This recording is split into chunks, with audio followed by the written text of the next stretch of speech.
Sa madilim at tahimik na lalawigan ng Capiz, kung saan ang hangin ay tila may dalang lihim at ang gabi ay mas makapal kaysa sa karaniwang dilim, may isang baryo na unti-unting nilalamon ng takot.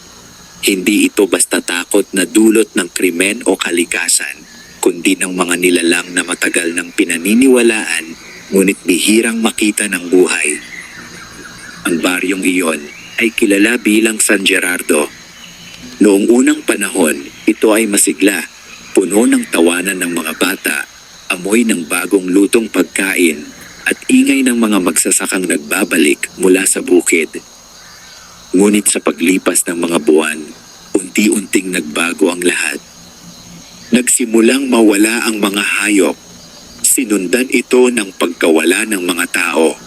Walang bakas, walang sigaw, walang kahit anong ebidensya. Ang tanging naiwan ay katahimikan.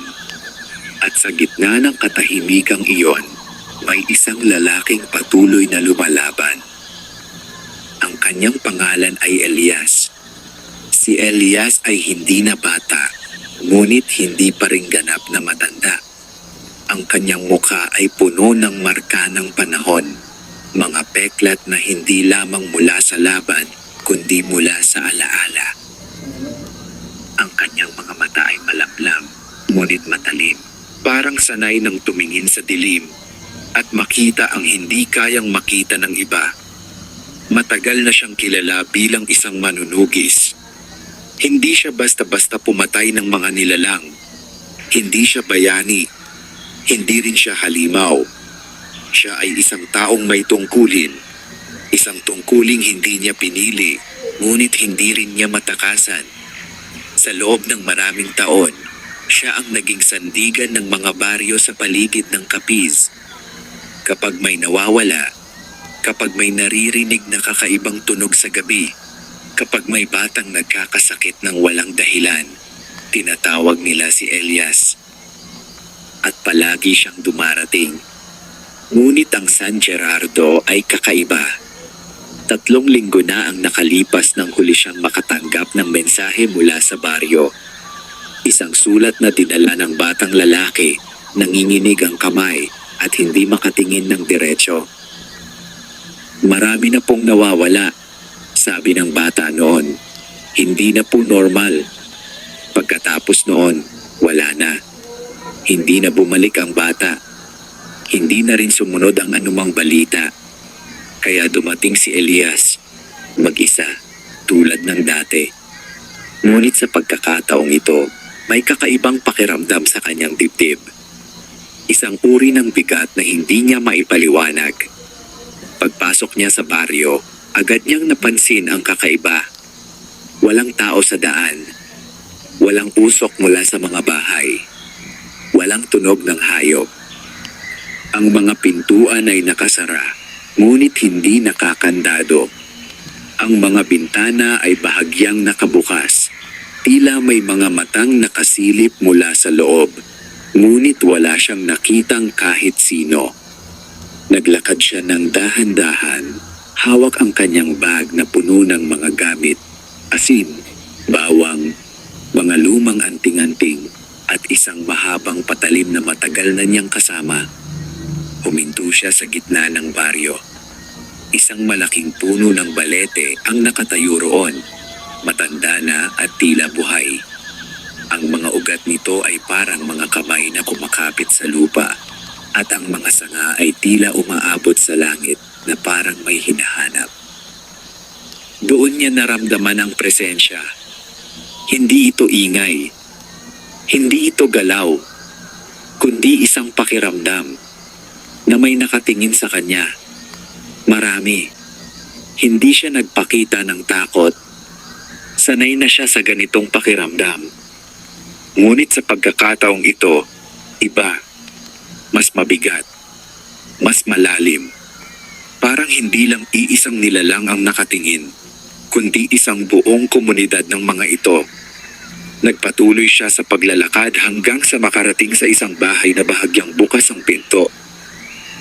Dahan-dahan niya itong itinulak. Pumasok siya. Ang loob ay maayos.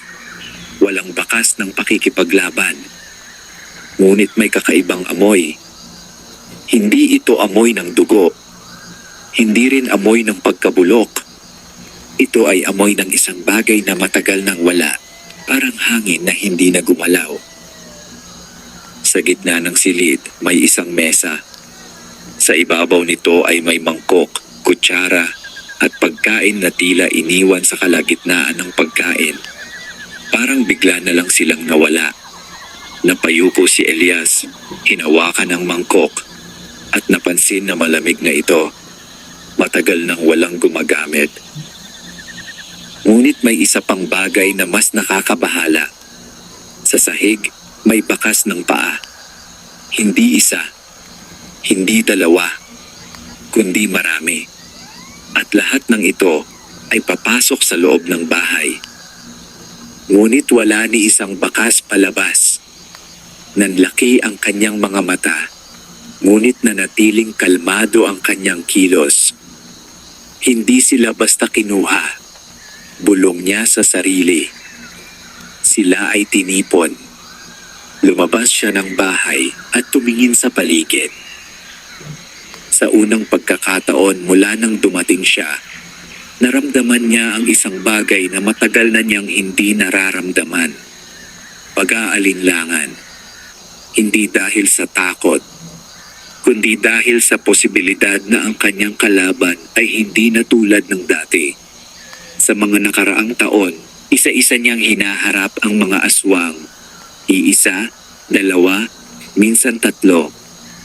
Ngunit palaging may pattern, palaging may hangganan. Ngunit dito sa San Gerardo, tila may ibang nangyayari. Parang may nagtipon, parang may nag-organisa, parang may pinuno. Naglakad siya patungo sa gilid ng baryo kung saan nagsisimula ang gubat. Ang hangin ay mas malamig doon, mas mabigat, at mas tahimik. Huminto siya sa harap ng mga puno. Dahan-dahan niyang inilabas ang isang maliit na anting-anting mula sa kanyang bag. Isang lumang bagay na minana pa niya mula sa kanyang ama na dati ring manunugis. Hinawakan niya ito ng mahigpit.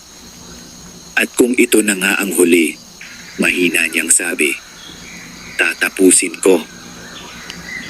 Biglang gumalaw ang hangin. Isang malamig na simoy ang dumaan sa kanyang likuran. At sa unang pagkakataon, narinig niya ito. Isang mahinang tawa. Hindi mula sa isang tao, kundi mula sa marami.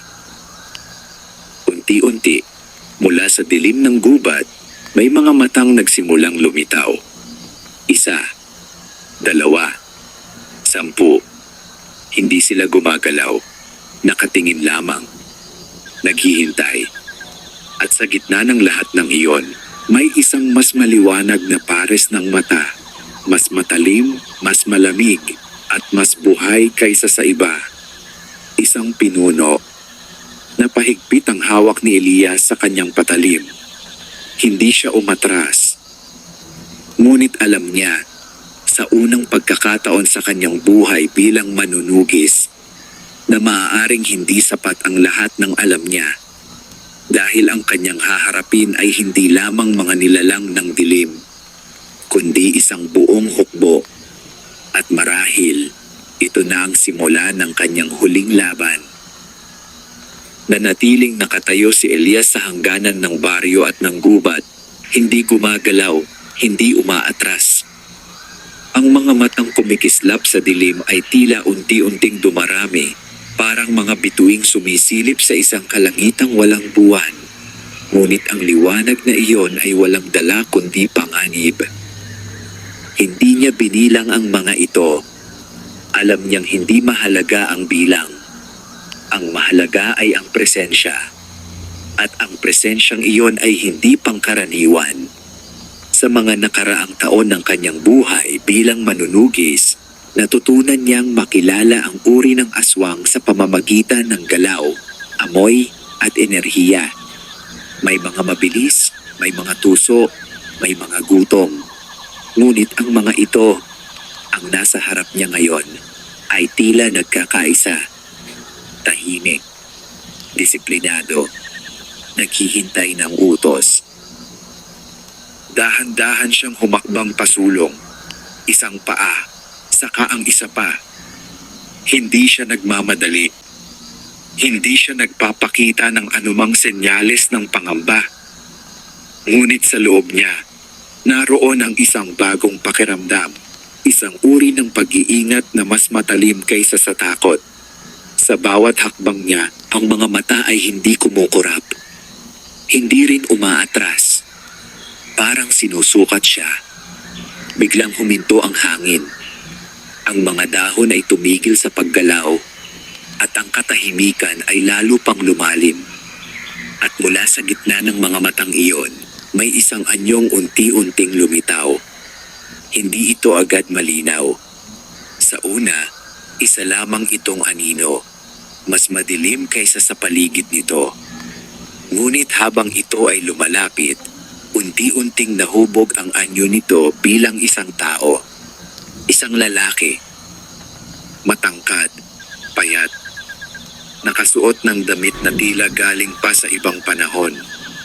Ang kanyang mukha ay hindi agad makita, natatakpan ng anino ng mga sanga sa itaas. Ngunit ang kanyang mga mata, ang mga matang iyon, ang siyang unang tumama kay Elias. Malamig at puno ng talino. Hindi tulad ng ibang aswang na agad umaatake o nagtatago, ang lalaking ito ay tumigil ilang hakbang mula kay Elias. Walang salita, walang galaw, tanging titig. Nagtagal ang sandaling iyon. At sa pagitan ng katahimikan, naramdaman ni Elias ang isang bagay na bihira niyang maranasan. Ang pakiramdam na siya ay sinusuri, hindi bilang biktima, kundi bilang kapantay. Dahan-dahan niyang itinaas ang kanyang patalim, hindi bilang pagbabanta, kundi bilang paghahanda. Ang lalaking nasa harap niya ay bahagyang ngumiti. Isang ngiting hindi umaabot sa mata. Pagkatapos, sa unang pagkakataon, nagsalita ito. Matagal ka naming hinintay. Ang boses ay mababa, ngunit malinaw. Hindi ito bulong, hindi rin sigaw, kundi isang tinig na sanay mag-utos. Hindi sumagot si Elias. Ngunit hindi rin siya umiwas ng tingin. Akala namin hindi ka na darating. Dugtong ng lalaki, bahagyang ikiniling ang ulo. Ngunit gaya ng inaasahan, hindi mo kayang iwan ang mga ganitong lugar. Huminga ng malalim si Elias. Nasaan ang mga tao? Diretso niyang tanong. Sandaling natahimik ang lalaki, saka tumawa ng mahina. Ligtas sila, sagot nito.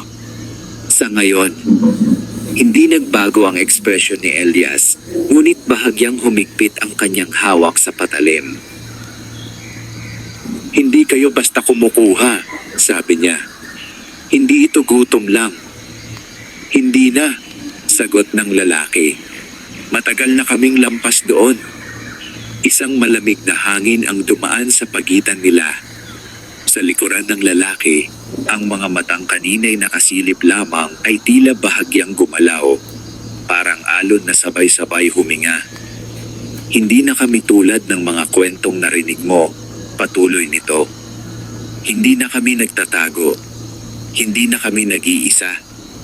Bahagyang sumikip ang dibdib ni Elias sa narinig. Pinamumunuan mo sila, sabi niya. Hindi agad sumagot ang lalaki.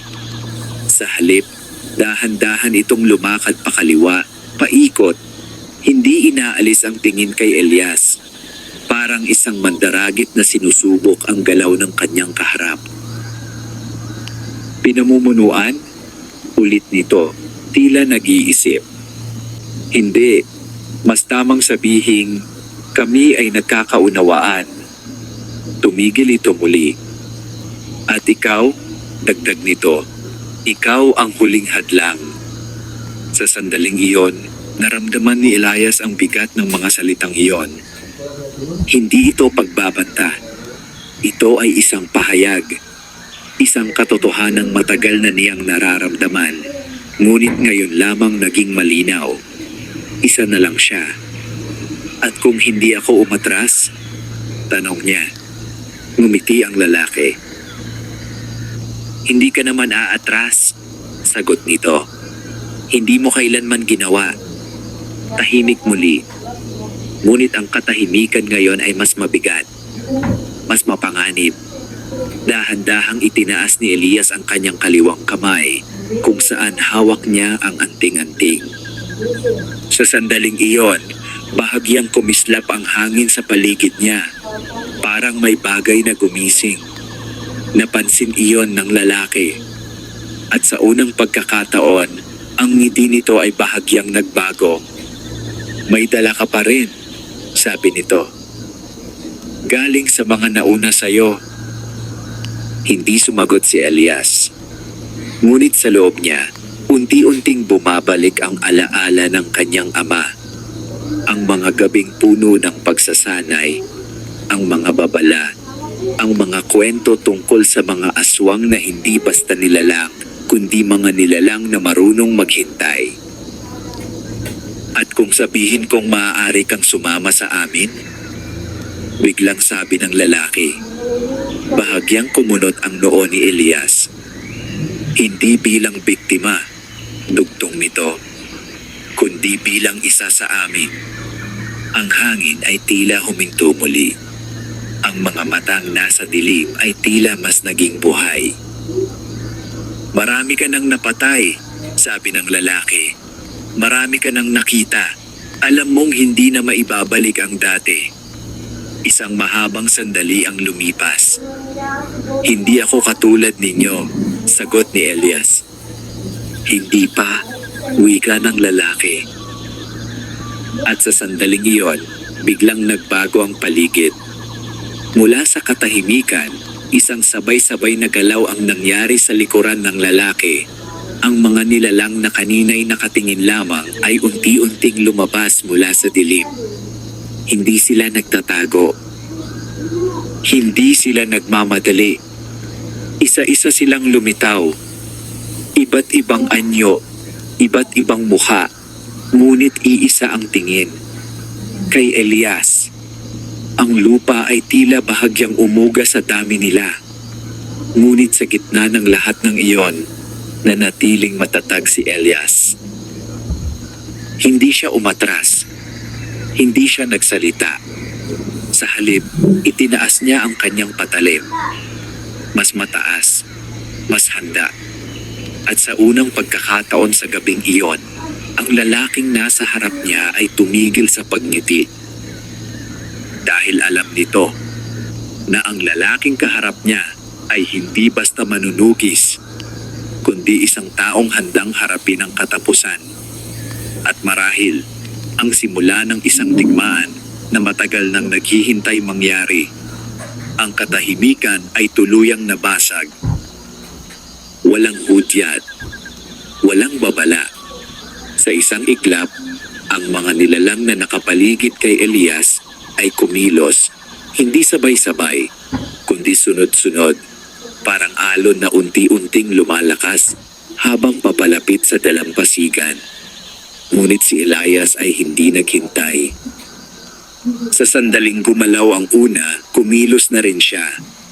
Isang mabilis na hakbang pasulong, kasabay ng pag-ikot ng kanyang katawan, at ang patalim sa kanyang kamay ay kumislap sa dilim. Tumama ito sa unang anyong sumugod. Isang nilalang na halos hindi na mukhang tao. Walang sigaw, walang pag-aatubili. Ang galaw ni Elias ay eksakto, sanay, at walang nasasayang. Bumagsak ang nilalang sa lupa, ngunit hindi siya tumigil. Dalawa pa sumunod mula sa kanan. Yumuko siya, umiwas sa mahabang kuko na sumugod sa kanyang mukha, saka tumayo muli at mabilis na umatake. Isa, dalawa, magkakasunod ang galaw. Ang bawat kilos ay may direksyon, Bawat paghinga ay kontrolado. Ngunit habang tumatagal, napansin niya ang kakaiba. Hindi sila nagkakagulo. Hindi sila nagsasapawan.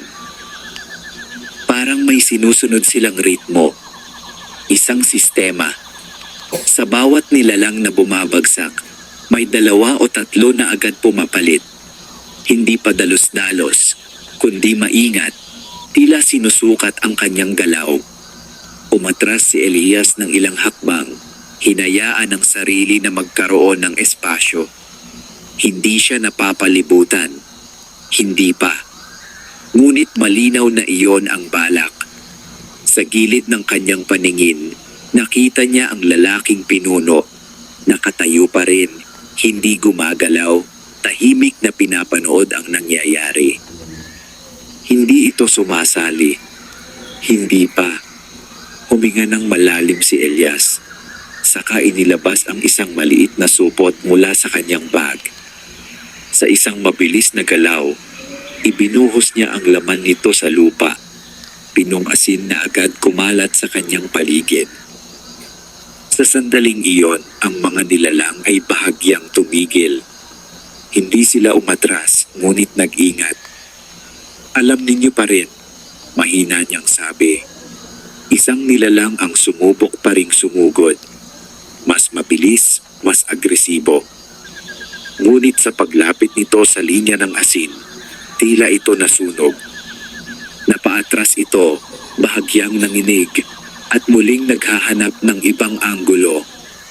Hindi sila mangmang. Natututo sila. At iyon ang mas nakakatakot. Muling kumilos si Elias. Lumabas siya sa bilog ng asin.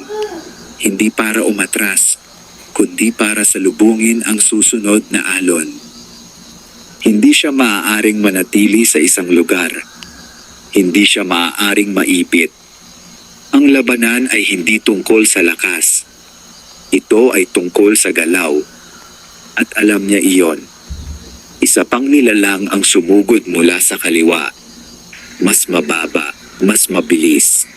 Ngunit bago pa ito makalapit, sinalubong na niya ito ng sipa, sapat para mawalan ito ng balanse. Hindi niya ito pinatagal. Isang mabilis na galaw ng patalim at tapos na. Ngunit sa likod nito, may sumunod agad. At isa pa. At isa pa. Unti-unting naramdaman ni Elias ang pagod na pumapasok sa kanyang katawan. Hindi pa ito mabigat, ngunit naroon na. Isang paalala na siya ay tao at ang kanyang kalaban ay hindi napapagod tulad niya. Sa bawat sandaling lumilipas, ang kanilang galaw ay mas nagiging maingat. Mas sabay-sabay, mas sistematiko. Hindi ito simpleng pangangaso, bulong niya sa sarili. Ito ay pagsubok. At ang pagsubok na iyon ay hindi para sa kanya lamang. Ito ay para sa kanila. Upang makita kung hanggang saan siya kayang tumagal. Sa likuran, ang pinuno ay bahagyang umusad. Isang hakbang. Sapat para maramdaman ni Elias ang pagbabago. Hindi niya ito nilingon, ngunit alam niyang gumalaw ito. At sa sandaling iyon, ang mga nilalang ay sabay-sabay na umatake. Hindi na pa isa-isa. Hindi na sunod-sunod. Kundi sabay. Mula sa harap, kaliwa, kanan, at likod. Isang pagsalakay na hindi basta maiiwasan. Ngunit sa halip na umatras, si Elias ay sumulong. Diretso sa gitna. Isang mapanganib na desisyon. Ngunit iyon lamang ang paraan upang hindi siya tuluyang mapalibutan. Ang kanyang katawan ay kumilos na parang isa na makina. Sanay, mabilis, at walang pag-aalinlangan. Ang patalim ay kumikilos kasabay ng kanyang paghinga. Bawat galaw ay may kapalit na sugat. Bawat pag-iwas ay may kasunod na atake. Ngunit hindi lahat ay naiiwasan. Isang matalim na kuko ang dumaan sa kanyang braso. Mabilis, halos hindi niya nakita. Sumunod ang isa pa sa kanyang likod. Hindi siya napahinto. Ngunit naramdaman niya ang init ng dugo at ang bigat ng katotohanan. Hindi niya kayang tapusin ito sa paraang dati niyang ginagawa. Hindi ito laban na matatapos sa ilang galaw. Ito ay isang laban ng pag-ubos. At sa ganitong laban, ang tao ang unang nauubos. Biglang may isang malakas na puwersa ang sumalpok sa kanya mula sa gilid.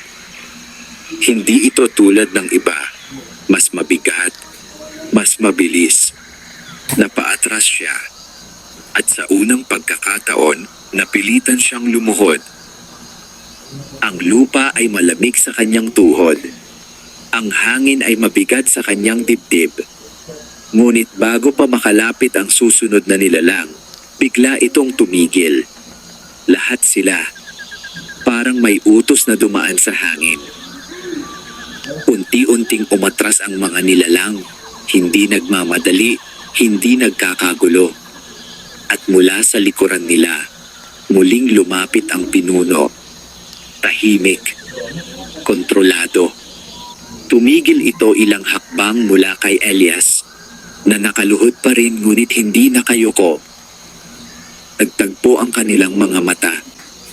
At ito pa lamang ang simula, sabi ng pinuno. Walang galit sa tinig nito. Walang pagmamadali. Kundi isang katiyakang hindi matitinag. Gusto naming makita kung hanggang saan ka aabot, dugtong ito. At ngayon, alam na namin. Dahan-dahang tumayo si Elias kahit mabigat ang kanyang katawan. Hindi siya nagsalita. Ngunit ang kanyang titig ay hindi nagbago. Hindi pa tapos. At alam iyon ng lalaking nasa harap niya. Ngumiti ito muli. Mas banayad. Ngunit mas mapanganib. Magpahinga ka, sabi nito. Kakailanganin mo yon. Pagkatapos, sa isang iglap, ito ay nawala sa dilim. Kasabay nito, ang mga nilalang ay unti-unting naglaho, parang usok na nilamon ng gabi. At si Elias ay naiwan mag-isa, sa gitna ng katahimikan. Sugatan, pagod, ngunit buhay. At sa kanyang dibdib, may isang bagay na unti-unting lumilinaw. Na ang laban na ito ay hindi lamang tungkol sa pagpatay, kundi sa pag-unawa. Dahil ang kanyang kalaban ay hindi na basta halimaw, kundi isang puwersang marunong maghintay, magplano at maglaro ng mas mahabang laban. Nanatiling nakatayo si Elias sa gitna ng katahimikan matapos ang sagupaan. Ang hangin ay unti-unting bumalik sa paggalaw, ngunit ang bigat ng paligid ay hindi pa rin nawawala. Ang dugo sa kanyang braso ay patuloy na tumutulo, mabagal ngunit tiyak, habang ang kirot ay unti-unting lumalalim sa bawat segundo. Ngunit hindi siya nagmadali. Sanay na siya sa sugat. Ang hindi niya sanay ay ang pakiramdam na iyon. Ang pakiramdam na ang laban ay hindi niya kontrolado. Dahan-dahan siyang lumakad pabalik sa baryo. Ang bawat hakbang ay may kasamang pag-iingat.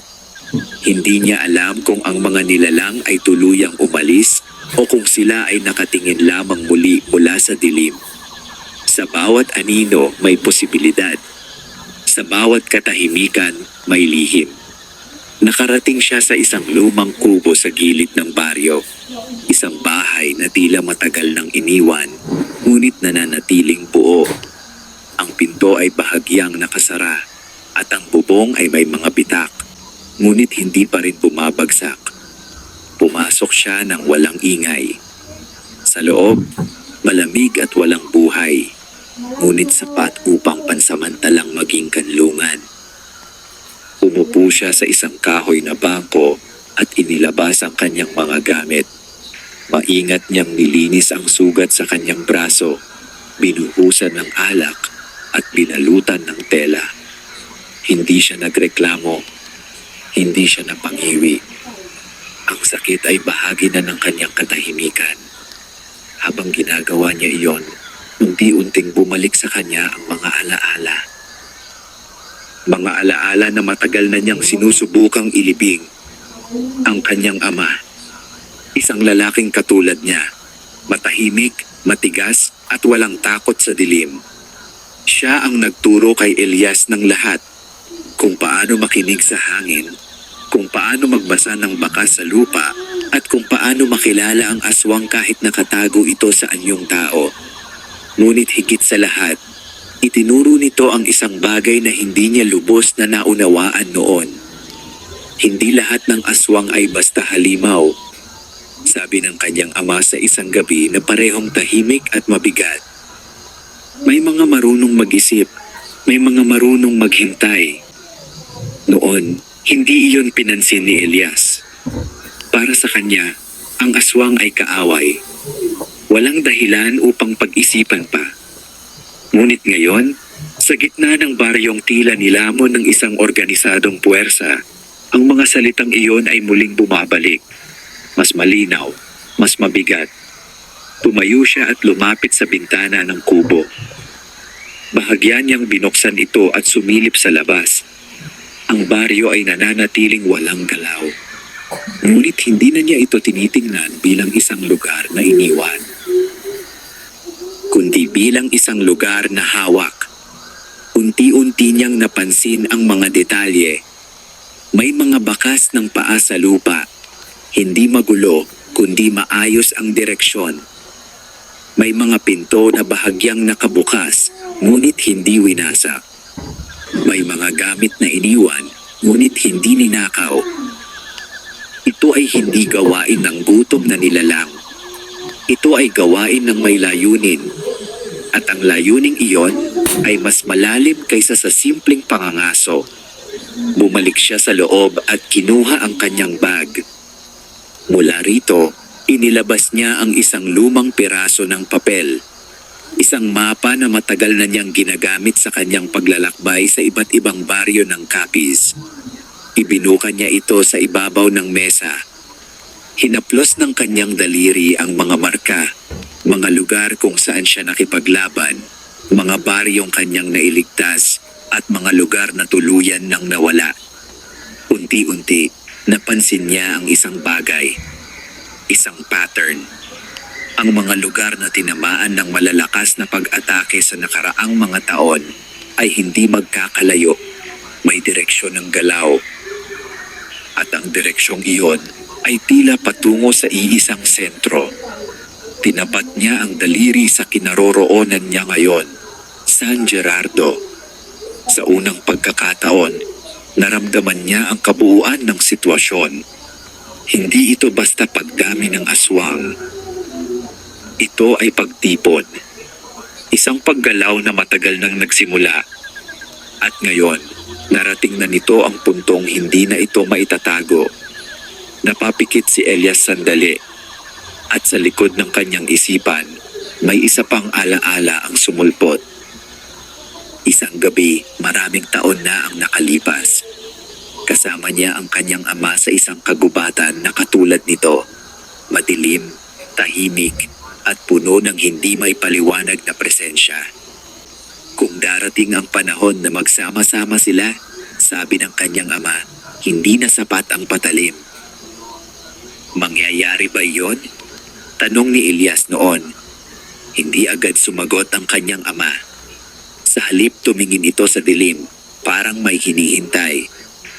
At kapag nangyari, sagot nito wakas, kailangan mong pumili kung ano ang ipaglalaban mo. Unti-unting nagmulat si Elias.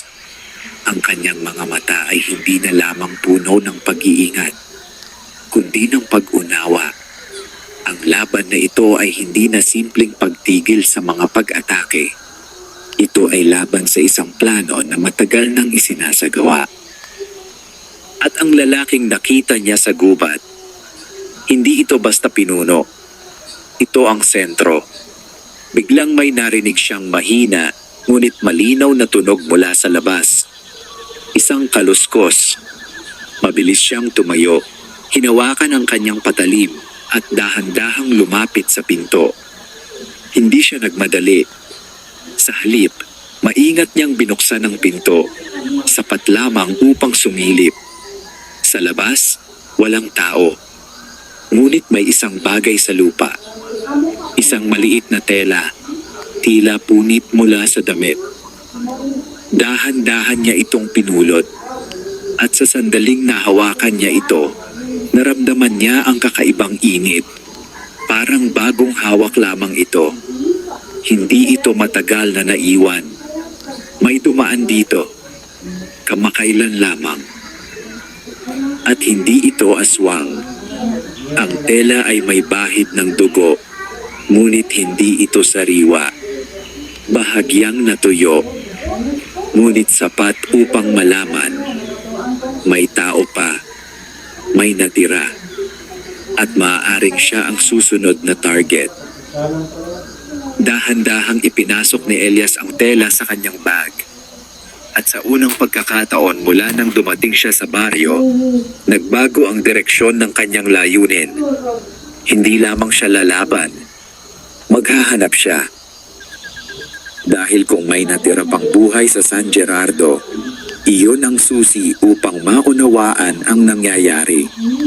At marahil, ang susi upang matapos ito. Muli niyang sinilip ang dilim sa labas. Tahimik, ngunit hindi na walang laman. At sa likod ng katahimikang iyon, alam niyang may mga matang muling nagbabantay.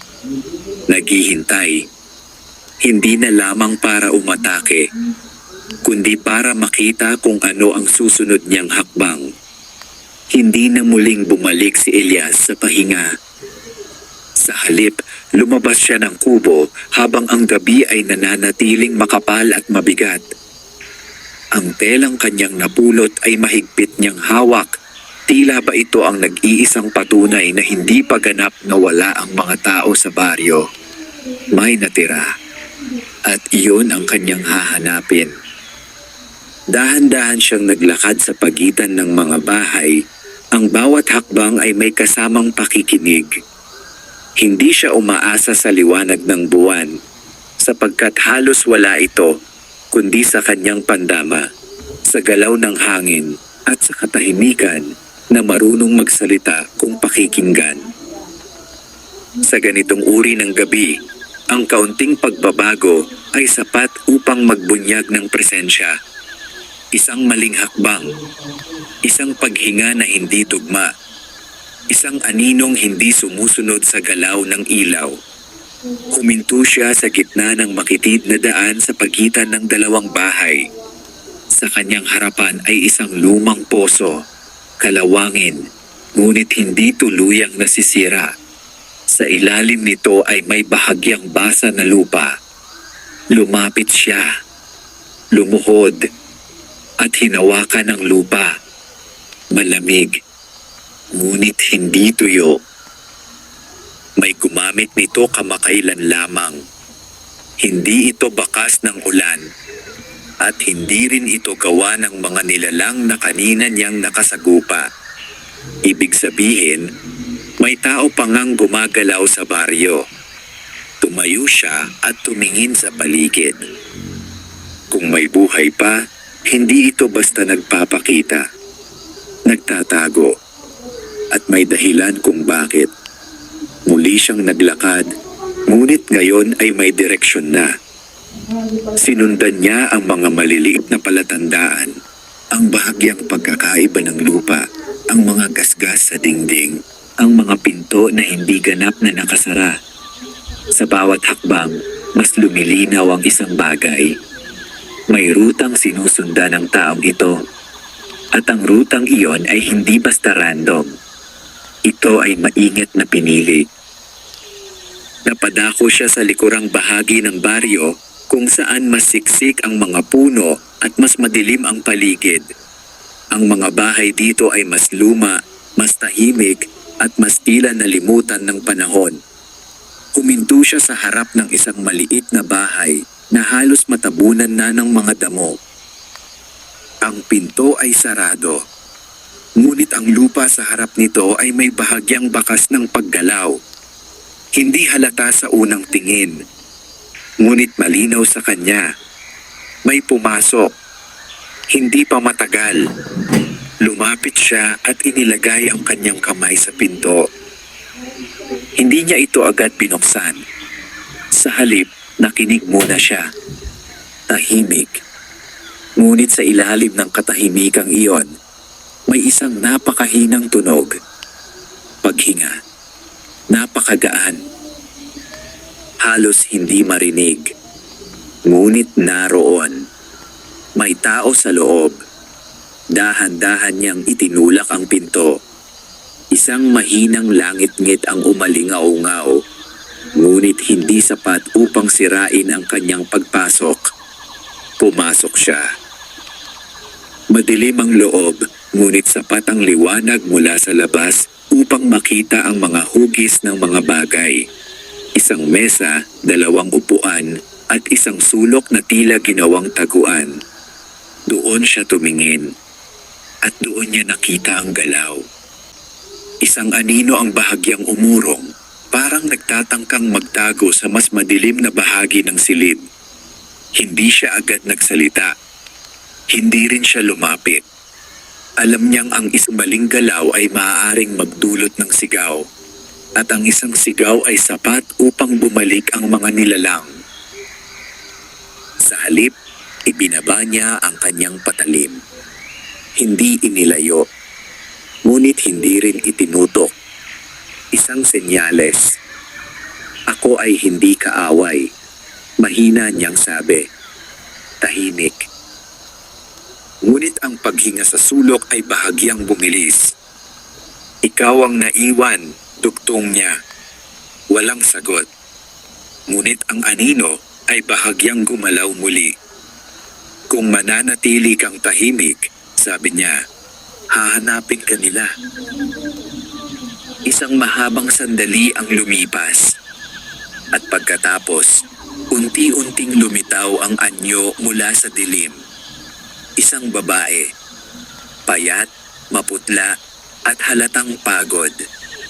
Ang kanyang buhok ay magulo, at ang kanyang mga mata ay puno ng takot, hindi lamang sa kanya, kundi sa lahat ng bagay sa paligid. Ngunit sa kabila nito, may isang bagay sa kanyang tingin. Katatagan. Hindi siya agad lumapit. Nanatili siya sa distansya, parang sinusukat kung mapagkakatiwalaan si Elias. Paano mo ako nakita? Mahina niyang tanong. Hindi sumagot si Elias agad. Sa halip, bahagya niyang itinaas ang telang kanyang napulot. Iniwan mo ito, sabi niya. Napatingin ang babae sa tela at sa sandaling iyon, bahagyang nagbago ang kanyang ekspresyon. Hindi na lamang takot, kundi pag-amin. Ako lang ang natira, sabi niya, halos pabulong. Hindi, sagot ni Elias. Ikaw ang hindi nahuli. Tahimik muli. Ngunit ang katahimikan ngayon ay iba. Hindi na puno ng pangamba, kundi ng pag-unawa. Nasaan sila? Tanong niya. Napayuko ang babae. Hindi ko alam kung saan nila dinala, sagot niya. Pero hindi nila agad pinapatay. Bahagyang kumunot ang noo ni Elias. Bakit? May hinihintay sila, sagot ng babae. Parang may darating. Ang mga salitang iyon ay tumama ng malalim kay Elias. Hindi ito basta pangangaso. Ito ay paghahanda. Gaano nakatagal? Tanong niya. 3 linggo, sagot ng babae. Isa-isa silang nawala. Sa gabi, tahimik. Tumahimik siya sandali, saka muling nagsalita. Hindi sila basta umaatake, dugtong niya. Pinipili nila kung sino ang kukunin. Isang malamig na pakiramdam ang dumaan sa katawan ni Elias. Pinipili? Tumango ang babae. Yung malalakas, yung bata, Yung may kaya pang lumaban. Napatingin si Elias sa kanya. At ikaw? Sandaling natahimik ang babae. Sakit, sagot niya sa wakas. Akala nila hindi na ako tatagal. Isang mabigat na katahimikan ang sumunod. Ngunit sa loob ni Elias, unti-unting nagiging malinaw ang larawan. Hindi ito simpleng pagtipon. Ito ay pagpili. At ang mga taong kinukuha ay hindi basta biktima, kundi bahagi ng isang mas malaking layunin. May nakita ka bang pinuno? Tanong niya. Dahan-dahang tumango ang babae. May isa, sabi niya. Hindi siya tulad ng iba. Alam ko, sagot ni Elias. Napatingin ang babae sa kanya. May bahagyang pag-asa, ngunit may halo pa ring pagdududa. Makakalaban mo ba sila? Tanong niya. Hindi agad sumagot si Elias. Sa halip, tumingin siya sa dilim sa labas ng pinto. Naroon pa rin ang pakiramdam. Ang mga matang nagbabantay, naghihintay, at kailangan. Sagot niya sa wakas. Hindi ito pangako. Hindi ito kumpiyansa, kundi isang katotohanan. Dahil sa puntong iyon, malinaw na ang laban na ito ay hindi na maiiwasan. At ang natitirang buhay sa baryong ito ay nakasalalay sa kung paano niya haharapin ang susunod na gabi. Nanatili ang katahimikan sa loob ng maliit na bahay, ngunit hindi na ito ang uri ng katahimikan na walang laman. Ngayon, ito ay puno ng impormasyon, mga piraso ng katotohanang unti-unting bumubuo sa isang mas malaking larawan. Si Elias ay nakatayo malapit sa pintuan. Ang kanyang likod ay bahagyang nakaharap sa dilim sa labas, habang ang babae ay nananatili sa sulok. Tila hindi pa rin lubos na nagtitiwala, ngunit wala ng lakas upang tumakas. Anong pangalan mo? Tanong ni Elias. Saglit na nagalinlangan ang babae bago sumagot. Mara. Tahimik na tumango si Elias. Tinanggap ang pangalan ng walang dagdag na tanong. Hindi ka nila kinuha dahil mahina ka, sabi niya. Iniwan ka nila dahil hindi ka nila kailangan. Napayuko si Mara, ngunit hindi siya sumagot. Hindi ito insulto. Isa itong obserbasyon. At kung pinipili nila ang malalakas, dugtong ni Elias, ibig sabihin may plano sila para sa mga iyon. Unti-unting nag-angat ng tingin si Mara. Hindi ko alam kung ano ang ginagawa nila sa mga dinala, sabi niya. Pero may narinig ako. Bahagyang napalingon si Elias. Anong narinig mo? Mga sigaw, sagot niya. Pero hindi tulad ng inaasahan. Hindi agad nagsalita si Elias. Hindi sila humihingi ng tulong, dugtong ni Mara. Parang may binabago sa kanila. Isang mabigat na katahimikan ang sumunod. Sa likod ng isip ni Elias, may mga lumang kwento na unti-unting nagigising. Mga bagay na hindi niya pinaniwalaan noon, ngunit ngayon ay tila may saysay. May nakita ka bang direksyon kung saan nila dinadala? Tanong niya. Tumango si Mara. Sa gubat, sabi niya. Sa may malalim na bahagi, yung hindi na pinupuntahan kahit ng matatanda. Napatingin si Elias sa labas. Ang gubat. Doon nagsimula ang kanilang unang pagkikita. At marahil, doon din matatapos ang lahat. May kakaiba sa lugar na iyon. Dugtong ni Mara. Hindi lang dahil sa kanila.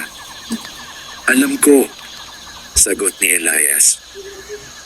Hindi niya ipinaliwanag kung bakit. Ngunit sa loob niya, malinaw na ang lugar na iyon ay hindi basta pinili. Ito ay sentro. Isang lugar na matagal nang may laman kahit bago pa dumating ang mga nilalang. Hindi tayo maaaring manatili dito, sabi niya. Bahagyang nagulat si Mara. Sa labas? Tanong niya, may halong takot. Hindi tayo ligtas kahit saan, sagot ni Elias. Pero mas delikado kung maghihintay tayo. Tahimik si Mara. Ang kanyang mga kamay ay bahagyang nanginginig, ngunit ang kanyang mga mata ay hindi na tulad kanina. May pagbabago. Hindi pa lakas.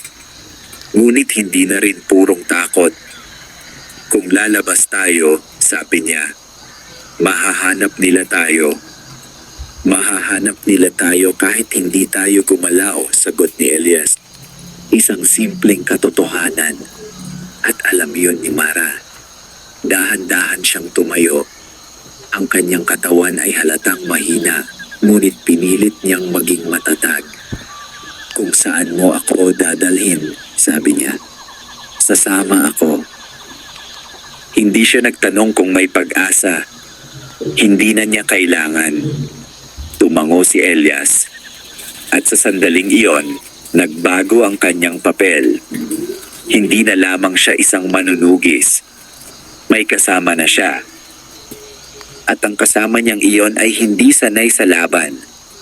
Ibig sabihin, kailangan niyang mag-isip ng mas maingat. Lumabas sila ng bahay ng tahimik. Ang gabi ay nananatiling makapal, ngunit ngayon ay mas malinaw ang pakiramdam. Parang may mas malapit na presensya, mas mapagmasid, mas alerto. Hindi sila naglakad ng dire-diretso. Pinili ni Elias ang mga daang hindi halata, sa likod ng mga bahay, sa gilid ng mga puno, sa mga lugar kung saan ang lupa ay hindi madaling mag-iwan ng bakas. Sa bawat hakbang, si Mara ay sumusunod ng malapit. Pinipilit itago ang kanyang paghinga. Pinipigil ang bawat ingay. Hindi siya sanay. Ngunit natututo siya. Kung may marinig kang kakaiba, mahina niyang sabi, huwag kang tatakbo. Tumango si Mara. Kung may makita kang anino, dugtong niya, huwag mo itong titigan. Muling tumango si Mara. Kung mawala ako sa paningin mo, hindi niya natapos ang sinabi. Ngunit naiintindihan na ni Mara. Mag-isa siyang tatakbo. Nagpatuloy sila hanggang makarating sa hangganan ng baryo. Sa harap nila ay ang gubat. Mas madilim, mas malamig, at mas buhay kaysa sa kahit anong lugar na dinaanan nila. Huminto si Elias. Hindi dahil sa pag-aalinlangan, kundi dahil sa pakiramdam. Naroon na sila. Hindi pa lumilitaw, ngunit naroon. Sa pagitan ng mga puno, sa ilalim ng lupa, sa likod ng hangin. Alam nilang papasok tayo, bulong ni Mara. Hindi, sagot ni Elias. Inaasahan nila, at iyon ang mas mapanganib. Hindi ito pagtuklas. Ito ay pagsunod sa isang landas na matagal nang inihanda. Huminga ng malalim si Elias. At sa unang pagkakataon mula nang magsimula ang gabi, naramdaman niya ang isang kakaibang uri ng katahimikan sa loob niya. Hindi ito kapayapaan, kundi pagtanggap na ang susunod na hakbang ay hindi na maaaring iurong.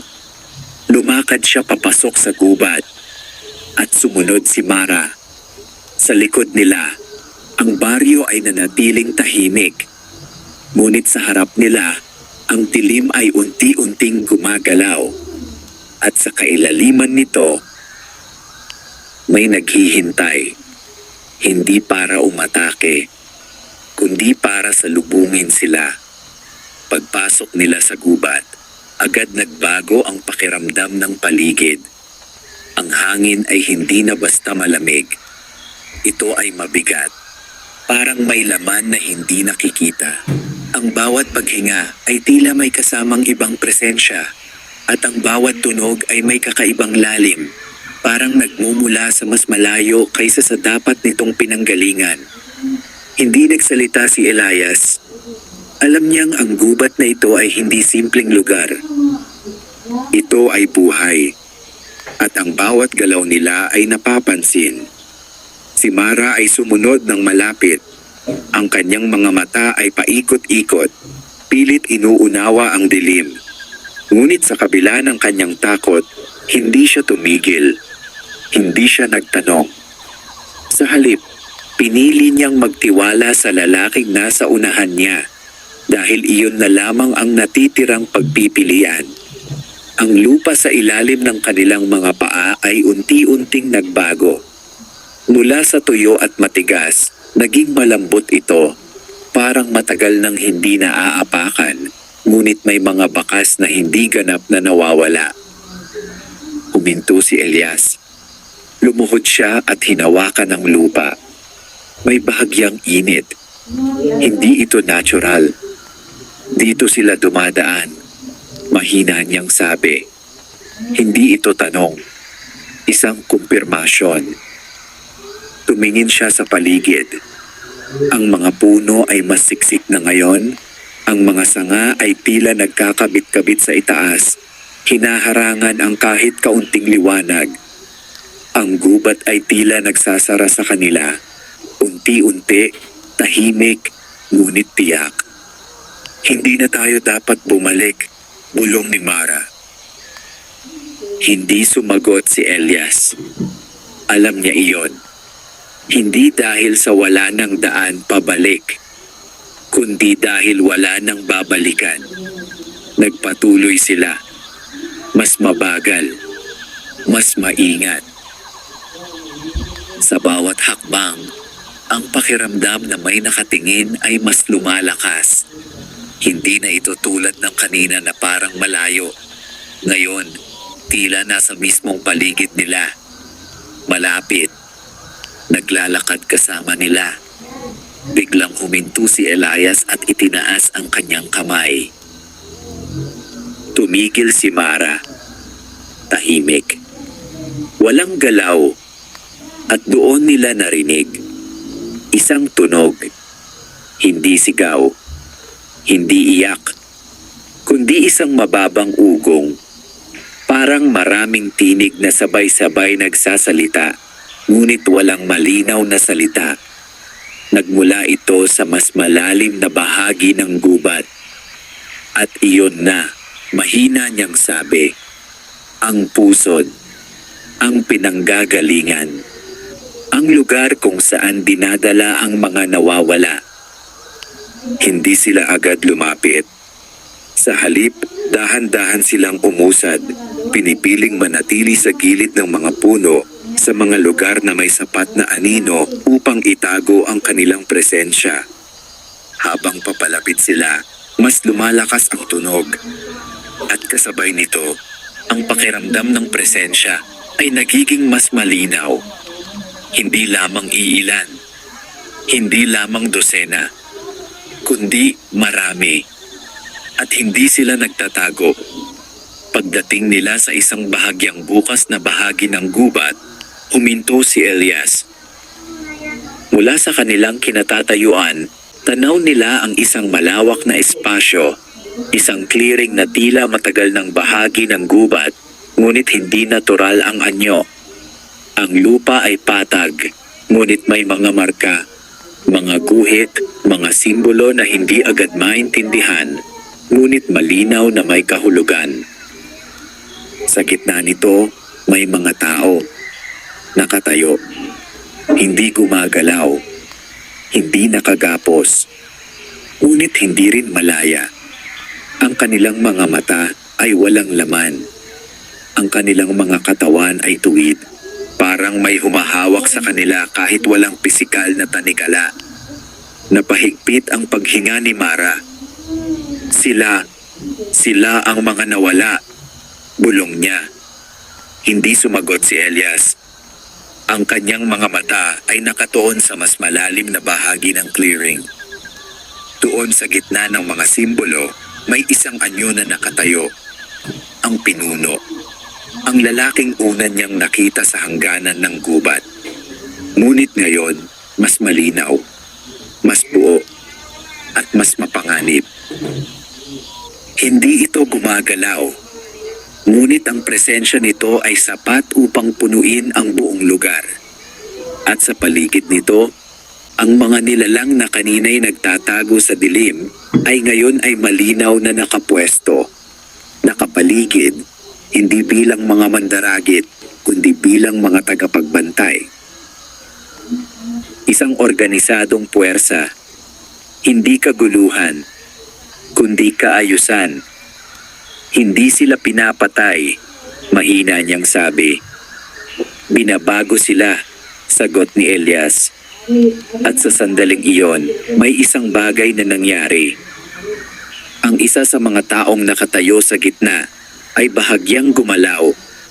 Hindi ito tulad ng natural na galaw ng tao. Ito ay mabagal. Parang may ibang puwersang kumokontrol. Unti-unting umangat ang kanyang ulo. At ang kanyang mga mata ay nagdilim. Hindi ito pagkawala ng liwanag, kundi pagdating ng iba. Napaatras si Mara ng bahagya. Ngunit hinawakan ni Elias ang kanyang braso. Mahigpit, ngunit hindi masakit. Huwag, mahina niyang sabi. Dahil alam niya, ang sandaling iyon ay kritikal. At anumang maling galaw ay maaaring magbunyag ng kanilang presensya. Sa gitna ng clearing, itinaas ng pinuno ang kanyang kamay. At agad, tumigil ang lahat ng galaw. Ang ugong ay huminto. Ang mga nilalang ay naging ganap na tahimik. At ang mga taong nakatayo ay sabay-sabay na tumingin sa iisang direksyon. Hindi kay Elias, hindi kay Mara, kundi sa itaas. Parang may hinihintay, parang may darating. At sa sandaling iyon, naramdaman ni Elias ang isang bagay na hindi niya pa nararanasan kailanman. Hindi ito takot, hindi ito pag-aalinlangan, kundi isang malinaw na pagkaunawa na ang kanyang kaharap ay hindi lamang isang grupo ng aswang, kundi isang pagbabago. Isang bagay na lumalampas sa lahat ng alam niya. At ang pusod ng dilim na nasa harap niya ay hindi lamang lugar ng mga nawawala, kundi simula ng isang bagong anyo ng panganib na hindi pa niya lubos na nauunawaan. Nanatiling nakatago sina Elias at Mara sa gilid ng mga puno, hindi gumagalaw, hindi humihinga ng malalim. Sa harap nila, ang clearing ay tila naging sentro ng isang ritual na hindi pa nila lubos na nauunawaan. Ang lahat ay nakatingin sa itaas.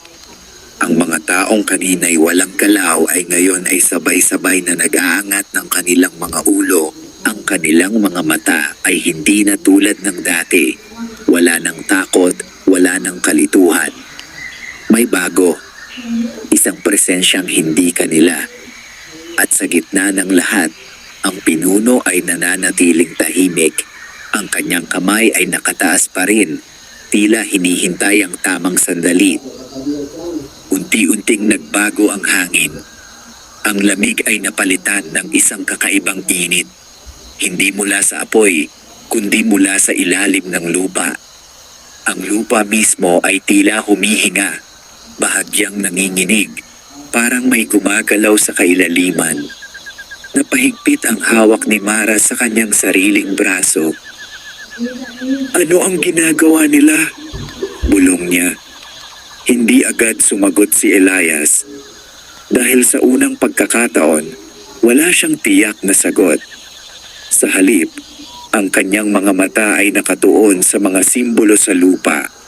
Ang mga guhit na kanina'y hindi malinaw ay ngayon ay tila unti-unting nagkakaroon ng kahulugan. Hindi ito basta marka.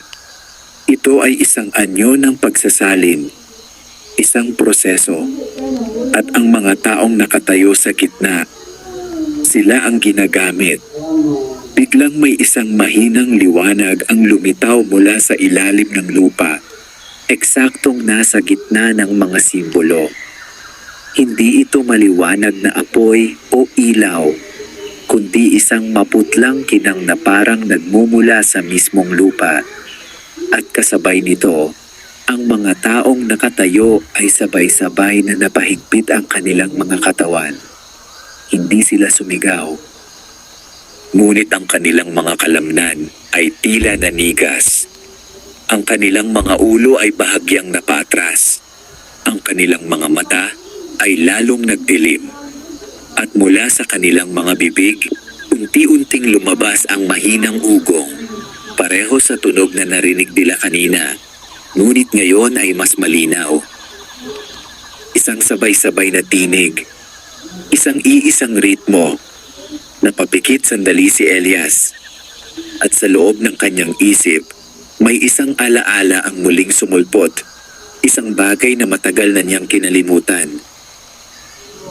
Kung may dumating na panahon na ang mga aswang ay hindi na lamang kumakain, sabi ng kanyang ama noon, kundi nagbabago ng iba, tumakbo ka. Ngunit hindi siya tumakbo. Hindi na siya maaaring tumakbo.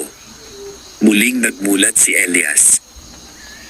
At sa harap niya, ang proseso ay unti-unting lumalalim. Ang liwanag sa lupa ay lumawak, sumunod sa mga simbolo, at tila bumabalot sa mga paa ng mga taong nakatayo. Hindi sila gumagalaw, ngunit hindi rin sila tila nakakaramdam ng sakit. Sa halip, ang kanilang mga katawan ay unti-unting nagbabago. Hindi agad halata, ngunit sa bawat sandali, may maliit na pagkakaiba. Ang kanilang balat ay nagiging mas maputla. Ang kanilang mga mata ay lalong lumalalim ang kulay. At ang kanilang paghinga ay hindi na tulad ng tao. Napaatras si Mara, hindi na niya kayang pigilan ang kanyang sarili. Hindi na sila tao. Mahina niyang sabi, nanginginig ang boses. Hindi sumagot si Elias. Dahil iyon ang katotohanan. At sa sandaling iyon, ang pinuno ay bahagyang gumalaw. Ipinaba nito ang kanyang kamay. At agad tumigil ang liwanag. Ang ugong ay huminto. Ang lahat ay naging tahimik. Ngunit ang katahimikang iyon ay hindi tulad ng dati. Ito ay puno ng resulta. Isa sa mga taong nakatayo ay dahan-dahang kumilos. Hindi tulad ng kanina na tila kontrolado. Ngayon, ang galaw ay kanya. Ngunit hindi na siya ang dati. Ibinaba niya ang kanyang ulo, saka unti-unting itinaas muli. At sa sandaling iyon, ang kanyang mga mata ay tumama sa dilim. Hindi kay Elias, hindi kay Mara, kundi sa paligid. Parang sinusuri ang mundo sa unang pagkakataon. Isang bagong nilalang, isang bagay na hindi naganap na tao, at hindi rin tulad ng mga aswang na kilala ni Elias. Ang pinuno ay bahagyang lumapit sa kanya. Hindi ito nagmamadali. Hindi ito agresibo. Sa halip, inilagay nito ang kanyang kamay sa balikat ng bagong nilalang. Parang isang gabay, hindi isang amo. At ang nilalang ay hindi lumaban. Sa halip, tumango. Isang simpleng galaw. Ngunit sapat upang ipakita na may pag-unawa, na may kamalayan. At iyon ang mas nakakatakot. Hindi sila basta ginawang halimaw. Sila ay binago. Pinanatili ang bahagi ng kanilang sarili. Ngunit nilagyan ng bago. Isang bagong layunin. Sa likod ng mga puno, naramdaman ni Elias ang bigat ng sitwasyon. Kung magpapatuloy ito, Hindi lamang baryo ang mawawala, kundi ang buong lugar. At ang mga lalaban sa kanila ay hindi na lamang mga nilalang ng dilim, kundi mga dating tao. Biglang napalingon ang pinuno, diretso sa direksyon nila. Hindi ito mabilis, hindi rin ito biglaan. Ngunit sapat upang maramdaman ni Elias na nakita na sila. Hindi niya hinintay ang kumpirmasyon. Hinawakan niya si Mara at dahan-dahang umatras. Hindi sila tumakbo. Hindi pa. Ngunit ang bawat hakbang ay puno ng tensyon. Sa clearing, ang mga nilalang ay hindi pa gumagalaw. Ngunit ang kanilang mga ulo ay unti-unting sumusunod sa direksyon ng kanilang pinuno. At ang bagong nilalang ay bahagyang ngumiti. Hindi tulad ng tao, kundi tulad ng isang bagay na ngayon pa lamang natututo kung paano maging isa. At sa sandaling iyon, malinaw na kay Elias na ang laban ay hindi na lamang para pigilan ng mga aswang, kundi upang pigilan ang pag-usbong ng isang bagong uri ng kaaway na may alaala ng tao at layunin ng dilim. Hindi na nag-atubili si Elias. Sa sandaling naramdaman niyang nakita na sila, hinila niya si Mara palayo sa gilid ng clearing. Hindi sila tumakbo agad. Pinili muna niyang ilayo ang sarili sa direktang linya ng paningin. Pumasok sa mas siksik na bahagi ng gubat kung saan ang dilim ay mas makapal at ang mga anino ay mas mapagkakatiwalaan. Ngunit hindi na sila nag-iisa. Sa likod nila, nagsimulang gumalaw ang paligid. Hindi ito ingay ng mga paa na nagtatakbuhan, kundi isang sabay-sabay na paglipat. Parang ang buong gubat ay nagbago ng direksyon upang sumunod sa kanila. Bilis, mahina ngunit mariing sabi ni Elias. At doon pa lamang sila tumakbo. Ang lupa ay hindi pantay. Ang mga ugat ng puno ay nakalitaw. At ang mga sanga ay humahampas sa kanilang mga katawan habang sila ay sumusulong. Si Mara ay halos madapa sa bawat hakbang, ngunit hindi siya huminto. Ang takot ay sapat upang itulak siya pasulong. Sa likuran nila, ang mga nilalang ay hindi pa rin nakikita, ngunit ang presensya ay malinaw. Mas malapit, mas mabilis, mas organisado. Hindi sila basta humahabol. Hinahabol nila ng may plano. Huminto sandali si Elias at hinila si Mara sa likod ng isang malaking puno. Makinig ka, bulong niya. Ang kanyang boses ay mababa ngunit matatag. Hindi sila aatake agad. Bakit? Hingal na tanong ni Mara. Dahil hindi tayo ang habol nila, sagot niya. Napatingin si Mara sa kanya, nalilito. Sinusubok nila tayo, dugtong niya. Gusto nilang makita kung saan tayo pupunta. At sa sandaling iyon, napagtanto ni Mara ang mas malalim na panganib. Hindi sila tinutugis upang patayin, kundi upang sundan. Upang malaman kung ano ang kanilang gagawin, kung saan sila pupunta. At kung mahuli nila tayo, tanong niya. Hindi agad sumagot si Elias dahil alam niya ang sagot. At ayaw niya itong bigkasin. Muling kumilos si Elias, ngunit ngayon ay hindi na diretso ang kanyang direksyon. Sa halip, lumiko siya, bumalik sa dinaanan, saka muling lumihis. Isang galaw na hindi basta mauunawaan kung hindi sanay. Hindi natin sila dadalhin kung saan natin gusto pumunta, sabi niya. Tumango si Mara kahit hindi niya lubos na nauunawaan ang estratehiya. Ang mahalaga ay gumagalaw sila. At sa bawat galaw, may pag-asa na hindi sila tuluyang mahuli. Ngunit sa likuran nila, may isang bagay na nagbago. Isang mabilis na anino ang dumaan sa gilid ng kanilang paningin. Hindi tulad ng iba. Mas mabilis. Mas tahimik. Huminto si Elias. At sa sandaling iyon, lumitaw ito sa harap nila. Isang anyo ng tao. Ngunit hindi naganap. Ang kanyang katawan ay tuwid. Ang kanyang mga mata ay madilim. At ang kanyang mukha ay walang emosyon. Isa sa mga binago. Ang bagong nilalang. Hindi ito sumugod. Hindi ito umatake. Sa halip, tumayo ito sa kanilang harapan. Parang hinaharangan ang kanilang daan. Bumalik kayo, sabi nito. Ang boses ay malinaw. Tao. Ngunit may kakaibang lalim. Napahigpit ang paghinga ni Mara. Kilalanin mo sila, mahina niyang sabi. Sila ang mga dati mong kasama.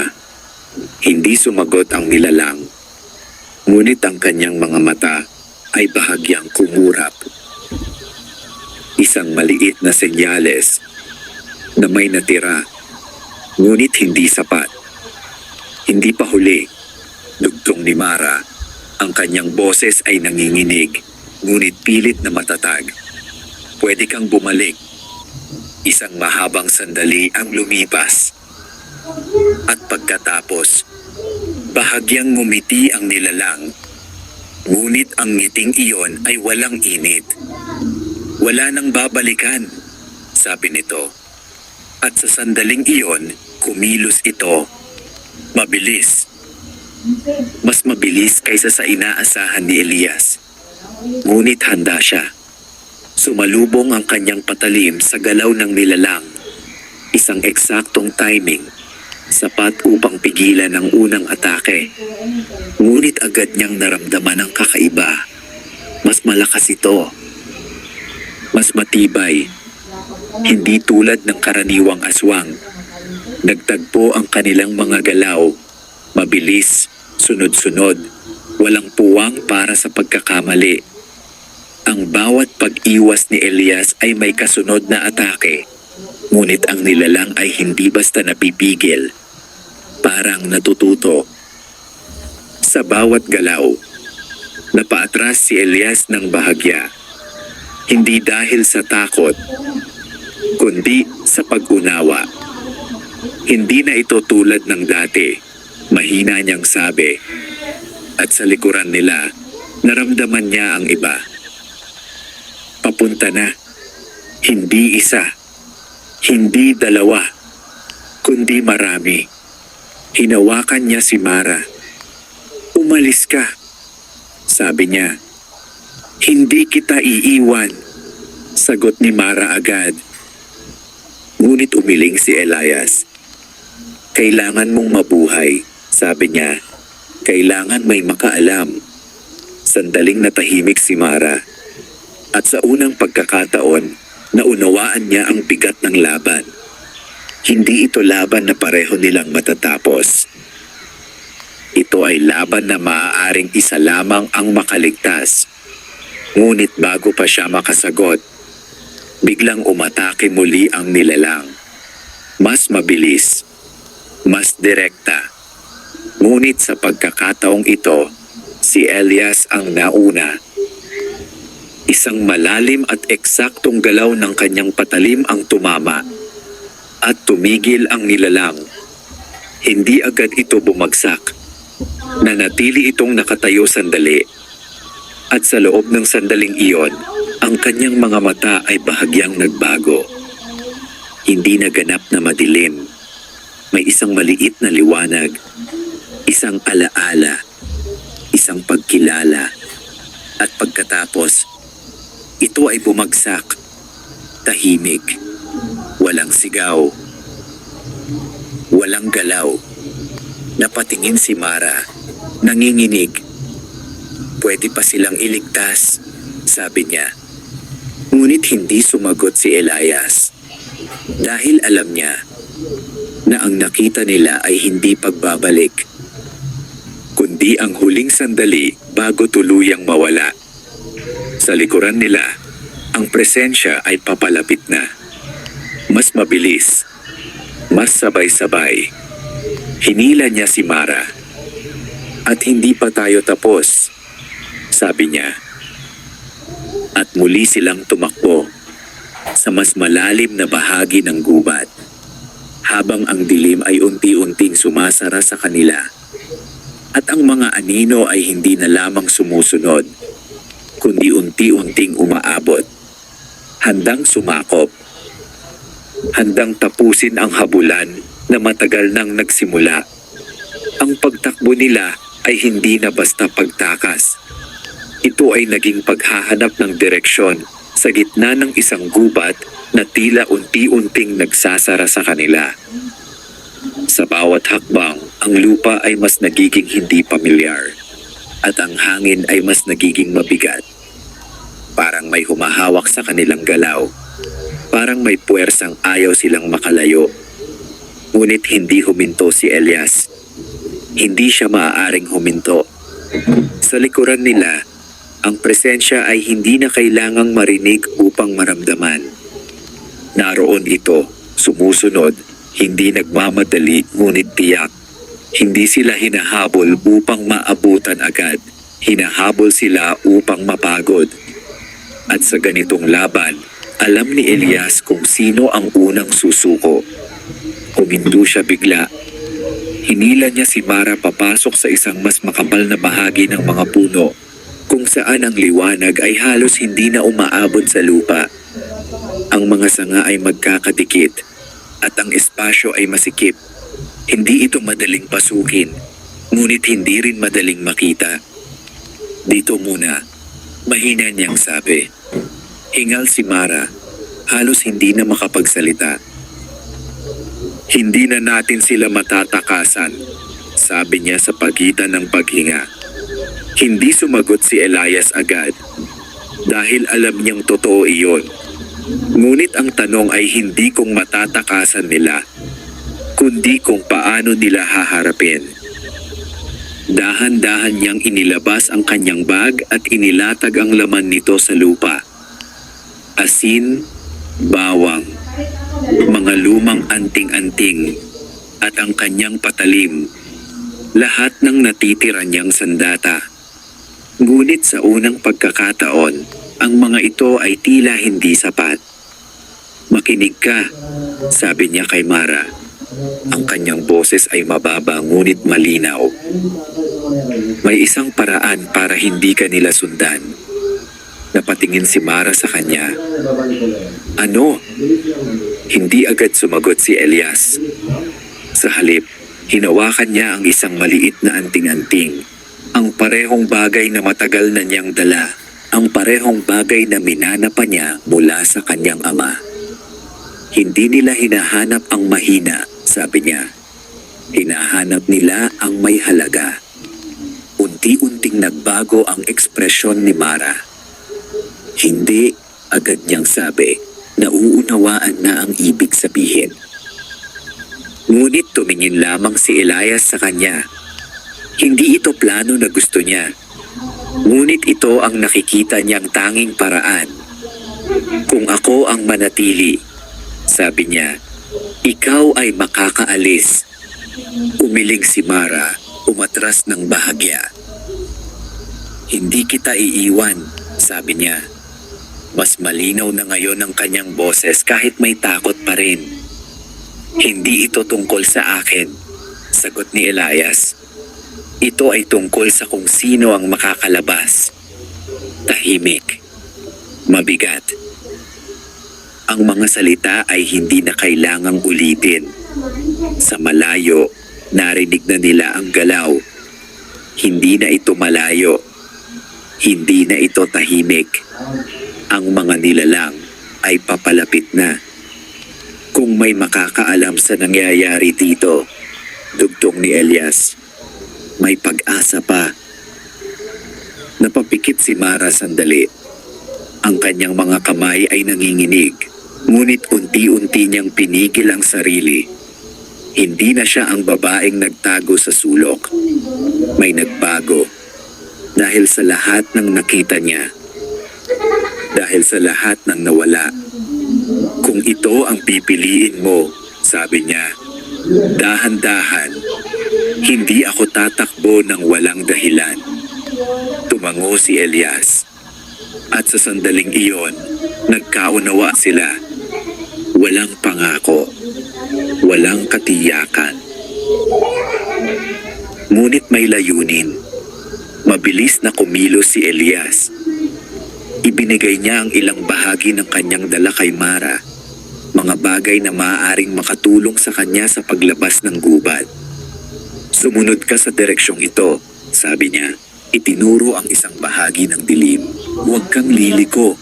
Kahit may marinig ka, huwag kang hihinto. Tumango si Mara. Hindi na siya nagtanong. Hindi na siya nag-alinlangan. Dahil alam niya na ito ang sandali na magtatakda ng kanilang kapalaran. Sa likuran nila, lumitaw ang unang anino. Isa, dalawa, marami. Ang mga mata ay unti-unting sumilip mula sa dilim at ang hangin ay muling naging malamig. Naroon na sila. At kapag nakalabas ka, sabi ni Elias, hindi inaalis ang tingin sa papalapit na mga anyo. Huwag kang babalik. Tahimik si Mara. Ngunit ang kanyang mga mata ay nagsalita para sa kanya. Isang huling sandali. Isang huling pagkakataon. Pagkatapos, tumakbo siya. Hindi siya lumingon. Hindi siya tumigil. At sa likod niya, nanatili si Elias. Mag-isa. Sa harap ng paparating na dilim. Dahan-dahan niyang itinaas ang kanyang patalim. Ang kanyang katawan ay pagod. Ang kanyang sugat ay mabigat. Ngunit ang kanyang tindig ay matatag. Sa harap niya, ang mga nilalang ay unti-unting lumabas mula sa anino. At sa gitna nila, ang pinuno, tahimik, nakatitig, parang matagal nang alam ang mangyayari. Pinili mo, sabi nito. Hindi sumagot si Elias. Hindi na niya kailangan. Dahil sa sandaling iyon, ang lahat ay malinaw na. Ang laban na ito ay hindi na lamang tungkol sa pagpatay, kundi tungkol sa pagpigil, sa pagbibigay ng oras, sa pagbibigay ng pagkakataon. Huminga siya ng malalim, at sa unang pagkakataon mula nang magsimula ang lahat, naramdaman niya ang isang uri ng katahimikan sa loob niya. Hindi dahil tapos na, kundi dahil handa na siya.